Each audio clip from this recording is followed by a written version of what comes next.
It's about time we do a Yakuza game, so let's start at the beginning. Yakuza 0 coming up. Ladies and gentlemen, welcome. I am BD, and this is Did Anyone Play, a series where we investigate, analyze, and determine the truth about how much gamers have actually played a game like Yakuza 0. How do we do this?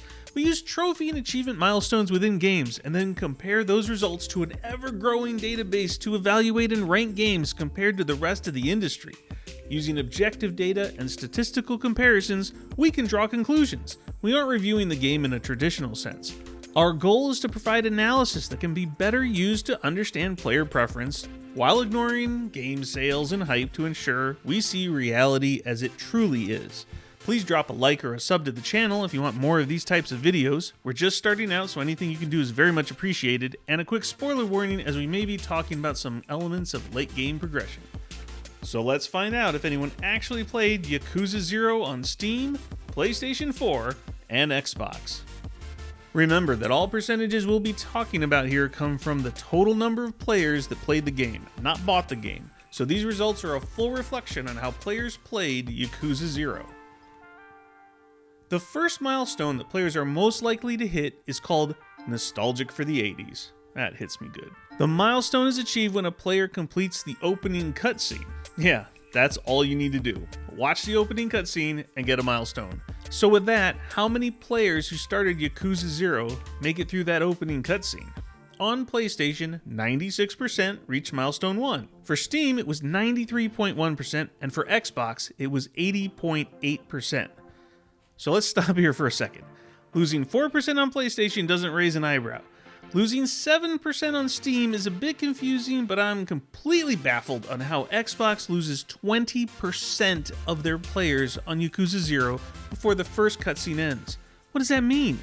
What's so different and possibly broken with gamers on Xbox that this can happen? Now here's a quick look in graph form, and I've put the database average up there.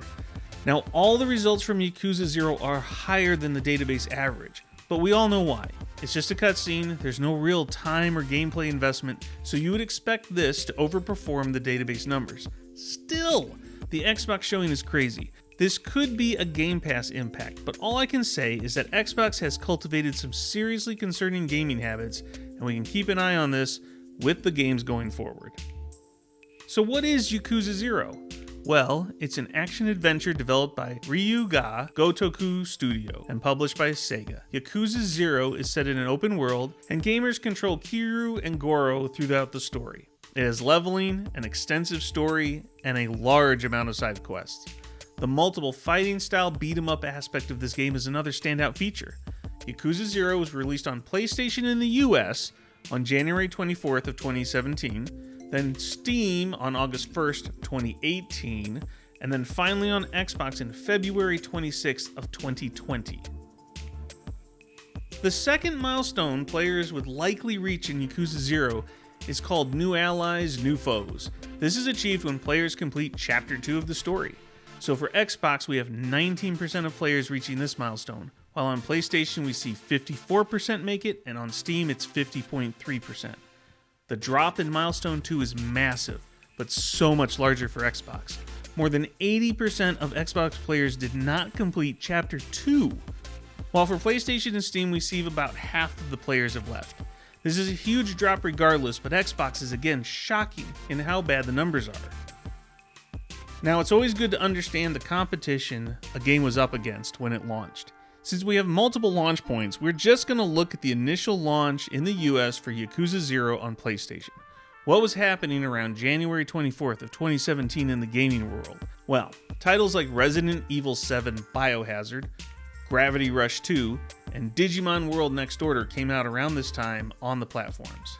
Now if we look at Google Trends, we can see that Yakuza in blue is not as strong as Resident Evil 7, which dominated at that time. It had similar interest as the other two titles, so competition was very strong, and hype for Yakuza 0 was okay compared to everything else but Resident Evil. We like to pick a mid-game milestone for our third marker. For Yakuza 0, we chose the big reveal. This will be reached if the player completes Chapter 10. Please note that there are 17 total chapters in Yakuza 0. How many players are left at this point in the game? For Xbox, it's 10.3%. Steam has 30.5% left, and for PlayStation, it's 34.8%. Xbox leveled out a bit, losing 9% from Milestone 2. Steam and PlayStation lost about 20%, so they had a bigger drop, but they did have a lot more players left to lose. How did Yakuza 0 do with critics? Well, Metacritic for PlayStation has it at 85 out of 100. Xbox was 90, so a great score there. And for Steam, the reviews show overwhelmingly positive, with over 50,000 reviews all time. These are great reviews, and seeing 90 for Xbox makes it even more confusing that the drop was so huge on that platform. The most important milestone is our fourth one. This is for completing the main story and what we will be ultimately basing our final score on. It definitely shows how many players finished the game and truly played Yakuza 0. This achievement is called Awakened and Unleashed, and it's awarded for completing the final chapter of the game. On Xbox, 8.4% of players did just that. For PlayStation, it was 29.8%, and Steam was 25.9%. So less than 90% of players on Xbox completed Yakuza 0. Almost 30% of players on PlayStation completed the game. That's a big difference. Let's pause here since we've reached the end of the game. We want to check the percentage of players that quit each platform after making it through the first milestone, but failing to reach the game completion milestone. Here you can see that Yakuza 0 is performing worse than the database average for Xbox in a big way, and slightly worse for Steam, but PlayStation is slightly beating the average. Finally, to get a feel for how the completionists treated this game, the rare milestone 5 chosen for Yakuza 0 is called Perfectionist. This milestone is a huge grind. The player has to get 100% on their completion list, and this list includes almost everything you do in the game. How many players achieved this rare milestone? 0.1% on Xbox, 0.9% on PlayStation, and 1.5% on Steam. So those are the numbers, but we can make this a little bit easier on the eyes. Here are the raw milestones from our platforms. We've also added the database averages for each milestone in gray for comparison purposes. Let's get into it. At milestone 1, everything looks rosy, but looks are deceiving in some cases. All platforms are trending better than the average, but that's because of how early and easy the first milestone is. Xbox has a drop that really doesn't make sense and doesn't line up with the other platforms. As we move along to milestone 2, you see that we lose a lot of players on all platforms.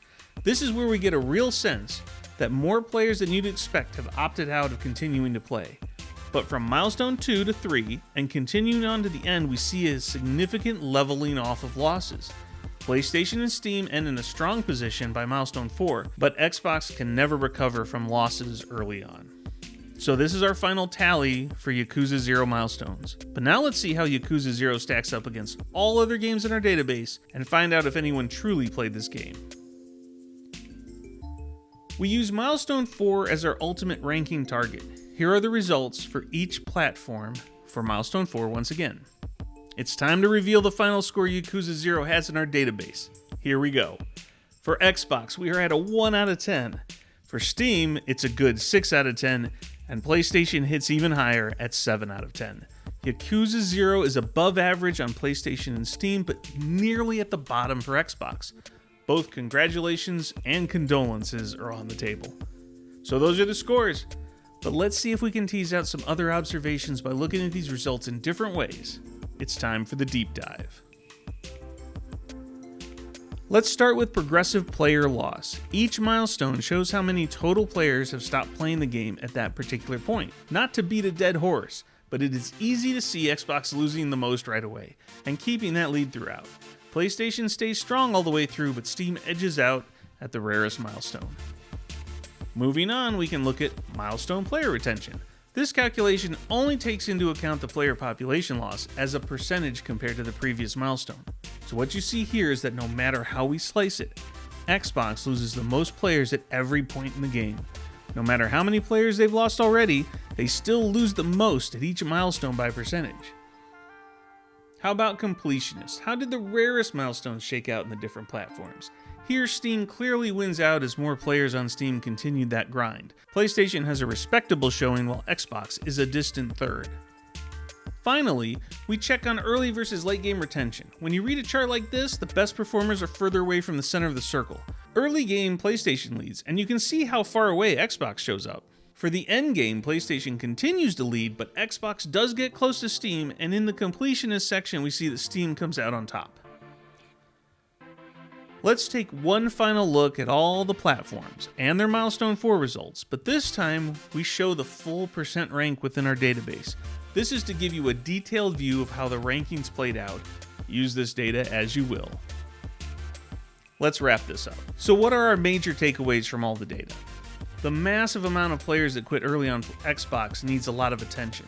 Normally we would expect that with a great game we wouldn't see a difference on different platforms. Like in our Spider-Man analysis, both PlayStation and Steam were near identical even though there were huge difference in when the game was released on each platform. For Yakuza 0 we have a similar situation, but Xbox, who got the game last, shows very little retention from the players who tried it. It could be a Game Pass effect. It might be the late release, but we've seen situations where that doesn't affect results. It could be something else, but we will need more data to come up with another hypothesis. Yakuza 0 was celebrated on Steam and PlayStation. We can see that it had above average rankings from both platforms, and players were willing to grind out crazy hard late game achievements. It's a testament to how good Yakuza 0 is and how dedicated the fanbase can be. Yakuza 0 is a very popular installment in the franchise. Critics and players reviewed this game incredibly well. And the game provides deep and rewarding gameplay with an engrossing story. This is not a short game, so seeing how many players completed Yakuza 0 on Steam and PlayStation really says a lot about the quality and excellence of this title. It's hard to make sense of the Xbox data, but it is what it is, and it looks to be more of a reflection on the platform and not the game itself. And that's a wrap. If you enjoyed this video, don't forget to do all the YouTube support stuff. I'd love to read any comments you have down below. What conclusions did you all take from this data? And of course, feel free to suggest the next game we should look at to determine if anyone played it. Until then, take care of yourself and each other.